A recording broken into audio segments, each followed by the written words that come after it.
2D View Attribute Editing. In this video, we'll learn how to change the component configuration in 2D Sheet, edit view attributes such as section status, hatch status, and component display color. This is a 2D view of a reducer. Click Component Configuration command. Pick the isometric view. Select the exploded view and click OK. The isometric view has changed to be an exploded view. Right-click on the view boundary. Select Attribute. Then go to Section tab. Right-click Reducer Base Component. Check Don't Section option. Then right-click Small Gear Shaft Component and check Don't Hatch option. Click OK. Then the front view is automatically updated.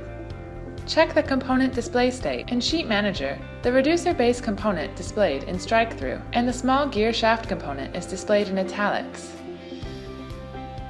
Go to the isometric view mode. Right-click the component.